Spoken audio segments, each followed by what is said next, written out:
Oke, Assalamualaikum warahmatullahi wabarakatuh.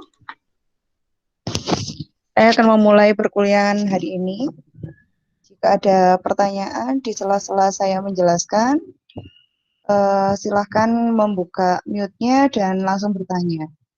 Ya, oke. Pertama saya akan menjelaskan dulu tentang materi yang akan kita pelajari hari ini, yaitu pemrograman linear, khususnya pada metode simplex dengan menggunakan solver.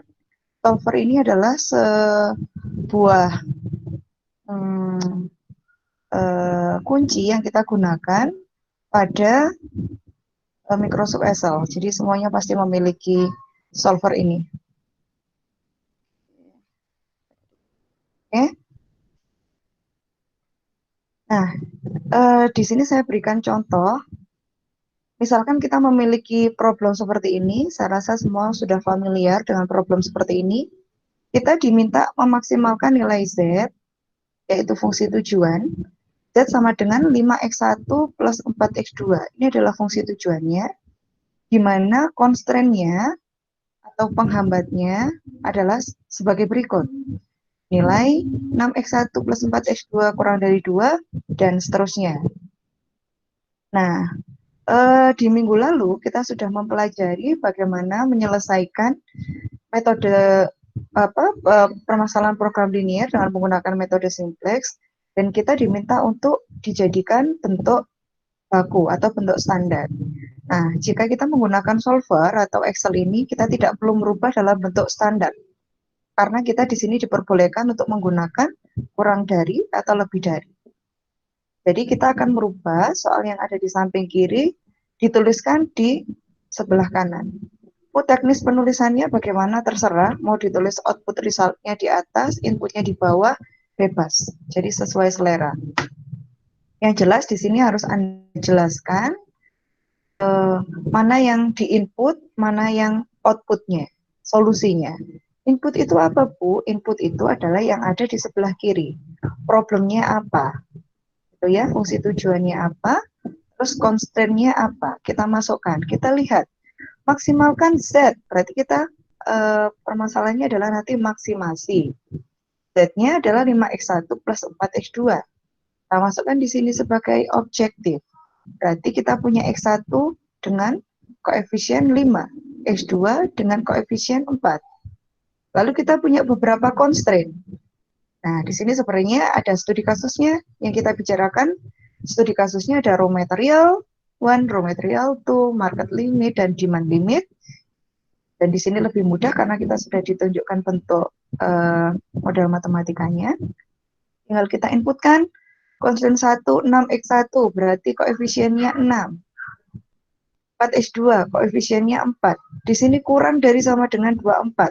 Di sini kita beri tandanya supaya memudahkan, kurang dari sama dengan 24.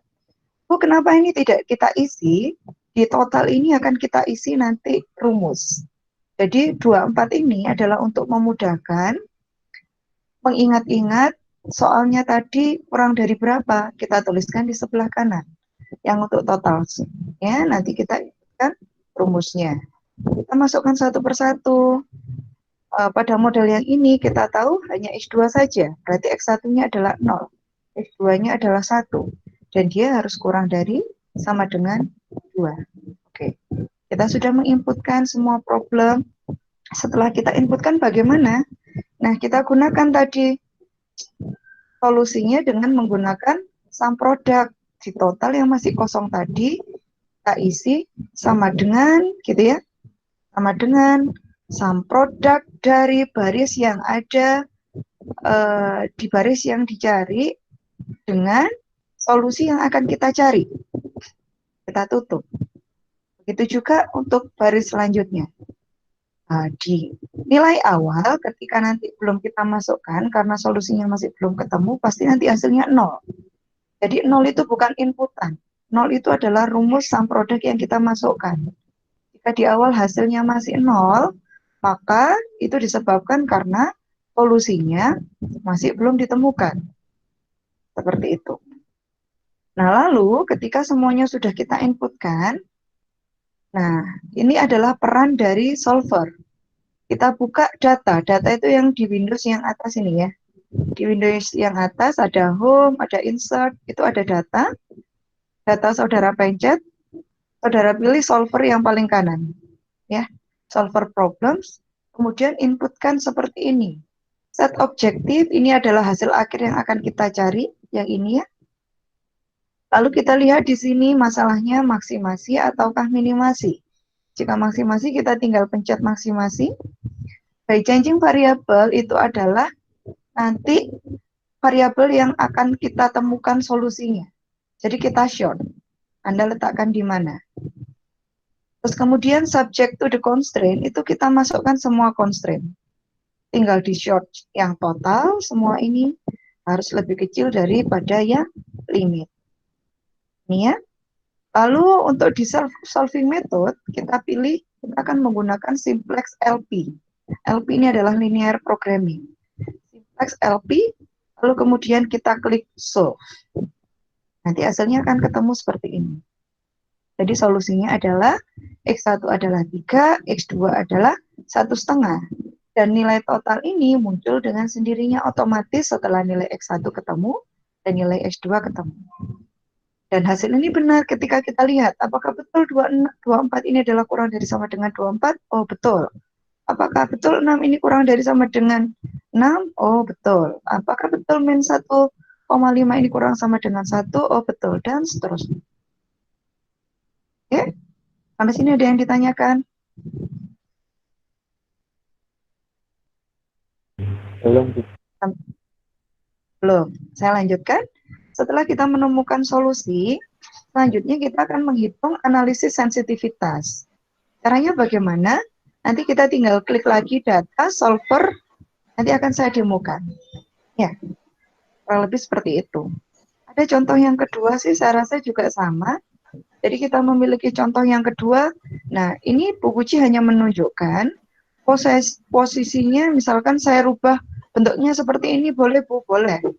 Jadi untuk menuliskan itu bebas. Saudara bisa meletakkan objektifnya di atas atau bisa di bawah. Di contoh soal yang pertama, kita meletakkan objektifnya di bawah.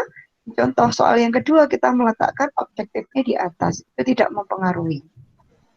Ya. Oke, ini kira-kira soalnya seperti ini. Lalu kemudian caranya juga sama persis, saya rasa. Kita mencari sensitivity reportnya. Ya, supaya lebih memudahkan, saya akan langsung mendemokan. Oke, jadi ini adalah contoh soal yang pertama ya, soal yang tadi ya. Sama persis, ready mix model. Perhatikan baik-baik. Sudah nilainya sudah diinputkan sesuai yang saya arahkan. Lalu kita masukkan di sini sama dengan sum produk dari perkalian di barisnya dengan perkalian solusinya. Link. Nah, otomatis 0. Jadi 0 ini bukan diinputkan. 0 ini hasil dari rumus. Yang kedua, sama persis. Sum produk dari baris yang ada di lurusnya dengan ini ya. Betul. Hasilnya juga akan 0. Sama dengan sum produk dari baris yang ada di lurusnya dengan solusinya. Oke, yang keempat. Sum produk dari baris yang ada di lurusnya dengan solusinya. Sorry. Terusnya, ya. Yang salah tadi. Dengan solusinya. Sum produk dari yang ada di ini dengan solusi. Ini ya. Link. Oke. Nah, untuk yang di sini, jelas ini kan fungsi tujuannya tadi ya. Sama juga kita gunakan sum produk dari fungsi yang ada di lurusnya, yaitu fungsi tujuan dengan solusinya. Oke. Link. Ya. Hasil yang di sini kita samakan aja. Dia akan sama dengan total yang di atas ya. Sama dengan link. Gitu. Nah, kita save, jangan lupa. Nanti lupa nggak di save. Kita pilih di sini ya. Kita pilih yang data. Kemudian sebelah kanan sendiri ada solver. Kita klik. Dari set dulu semuanya. Kita masukkan set objektifnya adalah nanti solusinya saya pengen muncul di sini atau di sini, bebas ya. Saya pilih yang ini Bu, boleh. Masalahnya maksimasi sudah benar. By changing variabelnya adalah ini. Ya, oke. Subject to constraint. Karena di sini permasalahannya semuanya adalah kurang dari sama dengan. Jadi dengan mudah saya bisa meng-short ya. Ini semua harus lebih kecil sama dengan ini. Ini semua. Ya, bagaimana jika yang ada yang kurang dari dan lebih dari, Bu? Maka disendirikan yang kurang dari dibuat, dicari ininya, dan yang lebih dari misalkan dibuat ininya juga. Ayo kalau yang belum bicara, di-mute dulu biar tidak ada bunyi-bunyi suara. Yang belum di-mute, silakan. Nah, lalu jangan lupa selain yang ada di sini, kita juga bisa menambahkan bahwa semua solusinya ini harus positif, harus lebih besar dari 0. Kenapa? Seperti yang saya sampaikan, karena kita bicarakan benda, maka dia tidak ada yang abstrak. Oke. Terus kemudian, select a solving method, kita gunakan, di sini ada beberapa pilihan. Kita pilih yang simplex LP, ya. Kemudian kita pencet solve. Cling. Nah ya, sudah muncul ya. Oke. Nah, jadi di sini hasilnya otomatis keluar. X1-nya adalah 3, X2-nya adalah 1,5, dan solusinya menjadi 21. Ini adalah hasil maksimalnya. Dan ini sudah sesuai bahwa nilai yang ada di sini lebih kecil sama dengan yang di sini. Ada pertanyaan? Kalau mau bicara boleh mute-nya dibuka. Kalau nggak bicara mute-nya ditutup lagi. Belum Bu, boleh lanjut Bu. Oke, boleh lanjut. yang Bu, yang solusinya gimana tadi Bu? Ketinggalan. Apanya? Solution apanya? Untuk mendapatkan yang solusi. ya 33. Dia akan muncul sendiri ketika kita pilih data. Ini Farhan diperhatikan data, ya. Terus kita pilih solver. Setelah kita inputkan tadi, terus kita solve, solusi akan muncul sendiri. Oh ya, oke Bu. Ya, siap. Kedua ya. Oh, Saya beri contoh yang kedua. Sebelumnya saya akan tunjukkan kalau untuk mencari sensitivitas analisisnya bagaimana. Mudah sekali. Tinggal kita klik data, solver, rumus yang tadi ya, solve dengan cara yang sama. Kalau yang tadi answer, maka di sini adalah kita klik yang sensitivity. Link gitu ya. Oke. Dia akan muncul di sini sensitivity report. Nah, di sini kita bisa melihat bahwa untuk nilai X1 yang 3, nilai X2-nya adalah 1,5. Ada allowable increase-nya. Dia bisa turun tapi maksimal 1, nggak boleh lebih dari 1. Dia bisa turun, ini untuk naik maksimal 3, jadi dia nggak bisa naik lagi. Bu, ini supaya apa sih Bu batasnya gitu ya? Supaya hasil yang diperoleh tetap optimal, tetap maksimal. Jadi dia bisa, ini juga dia bisa turun gitu ya nilainya, dia bisa naik, ini harusnya ya naiknya sejumlah 6. Dia bisa turunnya sejumlah 0,66. Ini otomatis akan keluar. Nah, sekarang saya akan mencoba ke soal yang kedua. Ini asumsinya kita soalnya sudah ada dan kita sudah bisa menginputkan setiap koefisiennya. Ya, langsung saja. Ini tadi bedanya dengan soal 1 apa? Untuk peletakannya saja, jika soal 1 yang tadi objektifnya, ada fungsi tujuannya saya letakkan di bawah. Kalau untuk yang soal 2, saya letakkan di atas. Sama saja. Intinya tidak merubah rumus. Dengan cara yang sama persis kayak tadi. Ini 1, 2, 3, 4 ini apa Bu? Saya berikan, saya anggap ini problem pertama, ini problem kedua, problem ketiga, problem keempat. Dan ini adalah fungsi tujuannya. Untuk memudahkan kita memasukkan. Ya, dengan cara yang sama kita masukkan.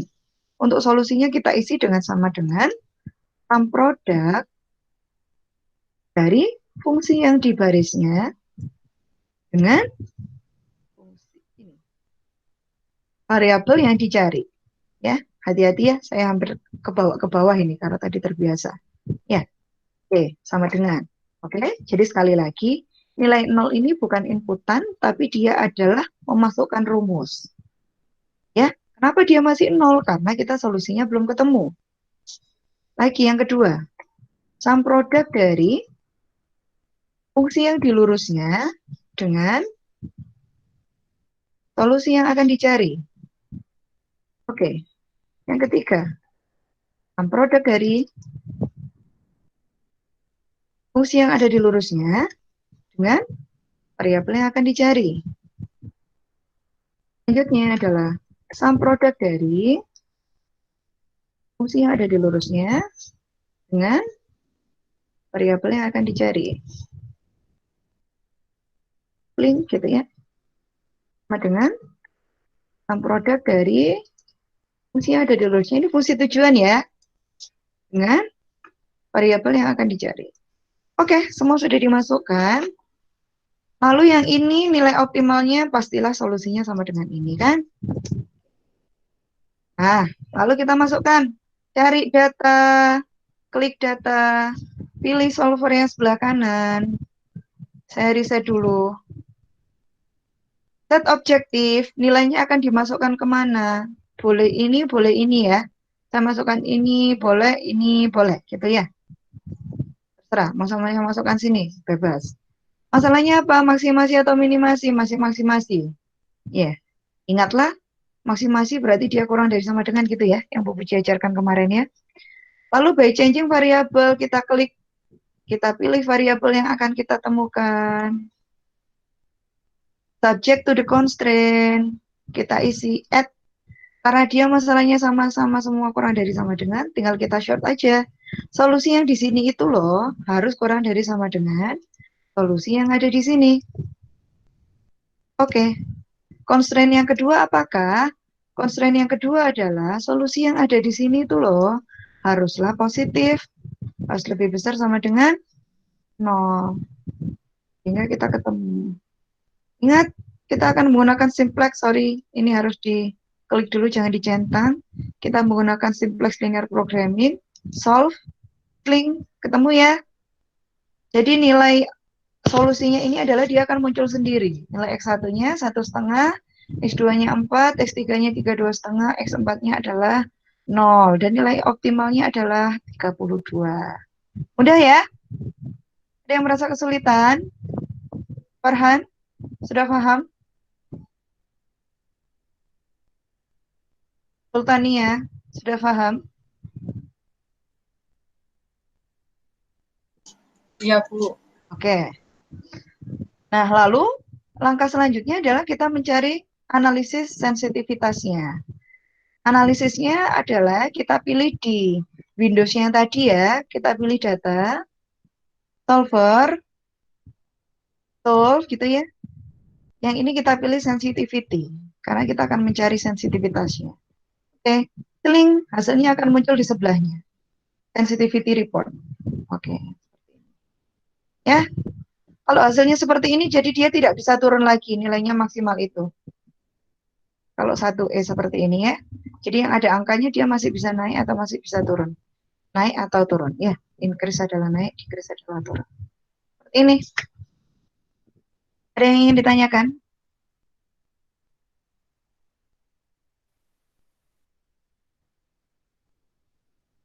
Nah, lalu tugas saudara sekalian adalah sudah saya share di Google Classroom masing-masing. Di sini saya berikan 4 soal. Silakan saudara kerjakan. Sama dikerjakan di Excel. Nah, lalu nanti dikumpulkan di Google Classroom. Sebelum saya tutup, ada yang ingin ditanyakan? Bu, kalau inputnya cuma ada raw material doang, itu yang di solver cuma itu aja. Iya, tapi kayaknya kalau hanya constraint-nya biasanya ada banyak. Kalau satu itu biasanya nggak mungkin. Minimal ada 2 constraint gitu ya. Seperti yang sebelumnya saya jelaskan, misalkan Fuad berat badannya 50 kilo karena dia apa saja, kan nggak mungkin makan saja ya. Ada makan atau ada minum. Kalau ngemil kan tambahan. Jadi nanti constraint-nya adalah sesuai di soalnya. Ada lagi? Untuk pengumpulannya terakhir kapan, Bu? Sudah saya share di Google Classroom hari ini, kalau nggak salah tadi saya set jam 6 atau jam 8 gitu ya.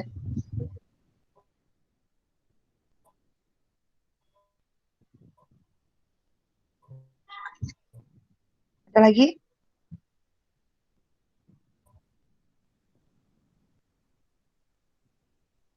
Saya tutup presentinya.